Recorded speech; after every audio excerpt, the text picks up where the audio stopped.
going to work my arm drag, and I'm going to get to the back. I'm going to get to that position where I'm controlling their hips. Then I'm going to use a double heel block and sit down, and I'm going to take their back. Okay? Again, I don't want the arm straight. I'm not trying to pull it and row a boat. I'm trying, as soon as I leave this grip, I'm coming palm up and inside the bicep, and then I'm going to tilt Bill's arm to where he's pointing at the ground, his elbows to the ceiling. Makes a good hook. I'm going to pull, hence the term arm drag, and I'm going to make the long step, my right foot to his right foot. Stay down nice and low. I'm going to turn the corner and get the hip. Once I do, rather than hipping in and trying to lift or running some weird front leg trip, watch what my feet are going to do. I'm not going to go foot down and block. Instead, I'm going to go on the side of my foot, leave the palm of my foot, and I'm going to step it right on the back of Bill's heels with both feet. 1, 2, I'm going to sit, and I'm going to pull the back. It really could not be more simple, okay? The hardest part about this, sometimes I'll kind of peek over their hip and spot where their feet are. The first one is easy to set. It's trying not to look too much and get the second one, okay? So a lot of times when I do the arm drag, I'll get here, I'm gonna take a quick glance at where their feet are, try to block their heels, and I'm not lifting them, I'm sitting straight down to the ground, pulling them on top of me, and putting my hooks in.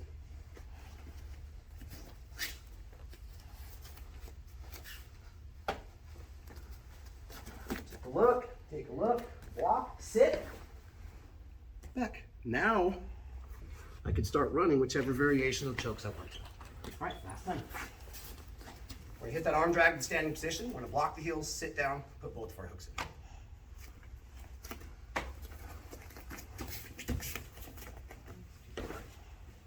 Okay, now I can start to work whichever techniques that I want.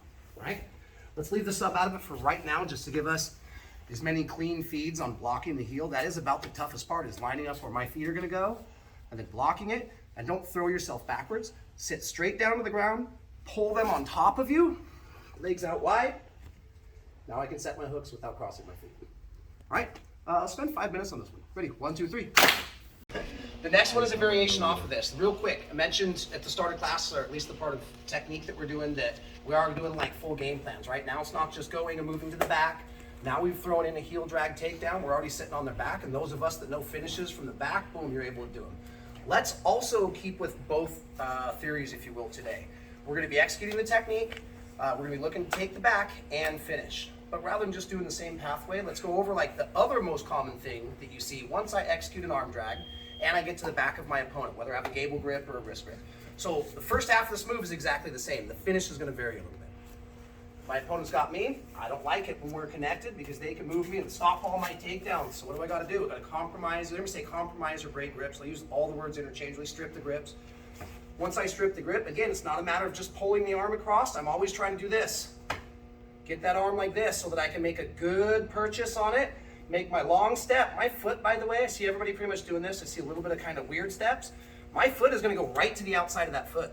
That way, as I pull, I'm shoulder to shoulder, hip to hip, and foot to foot. There's not much space. It's a really easy corner for me to turn. If I don't step in the right spot, step out here, guess what?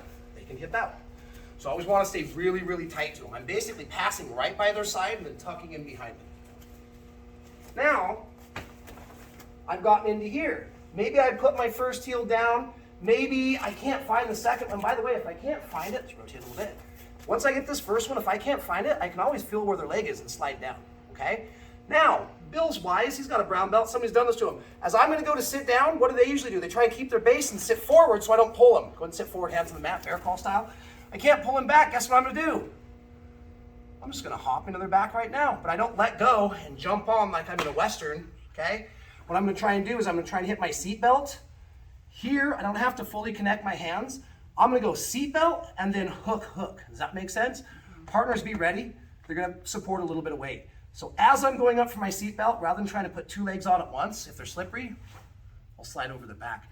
So once I come to here, as I'm committing to the hook, I'm gonna set the same side hook if I can, but lean to the other side.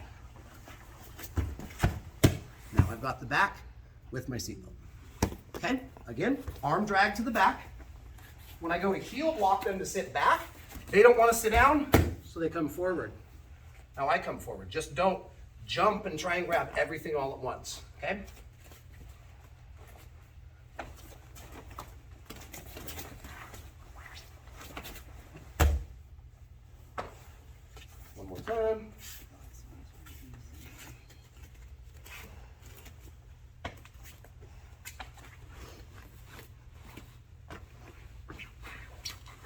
Okay, if they stay here, can I still choke them?